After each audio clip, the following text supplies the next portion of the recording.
चंद चौहान जी, अम्बू सिंह और विश्वकर्मा जी, 3 लोगों ने मतलब आप सभी लोगों को प्रशिक्षण दिया और उसमें मेरे को भी प्रतिभाग करने का अवसर प्राप्त हुआ। कल के कार्यक्रम में भी मैं आया था।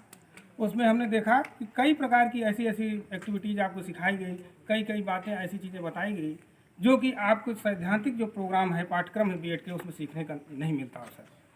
और ये जो प्रशिक्षण है, जो प्रतिज्ञा, जो वचन आप लोगों को शपथ के रूप में दिलाए गए हैं, मैं समझता हूँ ये जीवन के लिए अमूल्य धरोहर है। आप लोग इसको सजा के रखिए और उसका अनुसरण भी करिए।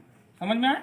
आप लोगों को जो आज यहाँ पर शपथ लिया है, प्रतिज्ञा लिया है, उसको केवल प्रोग्राम के रूप में केवल संपादित करके छोड़ना नहीं है, उसको लाइफ में क्या करना है, उसको अपने प्रयोग करना है, अनुसरण करना है।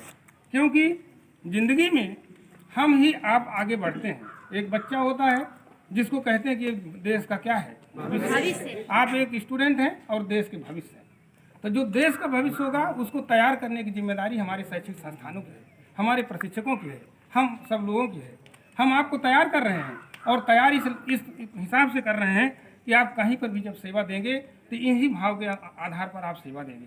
क्योंकि हम अपने स्टूडेंट में वह सब कुछ देखना चाहते हैं जो एक आदर्श शिक्षक के रूप में, आदर्श राजनेता के रूप में, आदर्श ऑफिसर के रूप में, आदर्श वैज्ञानिक के रूप में, आदर्श शिक्षक के रूप में जो गुण उसके लिए प्रतिपादित हैं, उन सभी चीज़ों का आप अनुसरण करते हुए आप अपनी सेवाएं देंगे, आगे आगे कार्य करेंगे तो निश्चित रूप से हमारे देश का, हमारे समाज का, हमारे लोगों का भला होगा।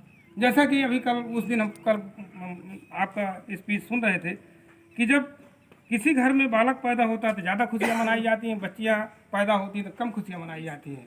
इसका कारण क्या है? शिक्षा का अभाव है। ये किसकी है? शिक्षा के अभाव की बुराई है और कहीं कुछ नहीं। वो भी बच्चे हैं, आप भी बच्चे हैं, दोनों में अंतर क्या है? कोई अंतर नहीं है। उनके बिना और आपके बिना, दोनों के सहयोग के बिना ये दुनिया सृष्टि नहीं चल सकती। और कहने का तात्पर्य ये हुआ कि किसी को भी हम नकार नहीं सकते, उनकी भी भागीदारी वही है। राजनेता भी कहते हैं 50% उनकी भी मतलब भागीदारी, और 50% किसकी भागीदारी है? आपकी भागीदारी है। तो जो 50% उनकी भागीदारी है तो आप अकेले क्या कर सकते हैं दुनिया में? इसलिए उनकी महत्व कैसे कम हो सकती है? इसी प्रकार हमारी सोच ऊंची होनी चाहिए, हमें सभी को लेकर के आगे बढ़ना चाहिए, चाहे वो छोटे वर्ग का हो, चाहे गरीब वर्ग का हो, चाहे बेसहारा वर्ग का हो। ऐसा नहीं है कि आप संपन्न हैं तो दूसरे को किसी न किसी प्रकार से प्रताड़ित करें या अपना प्रभाव दिखा करके उसको कहीं ना कहीं समाज से अलग करें। ऐसा करने की ज़रूरत नहीं है।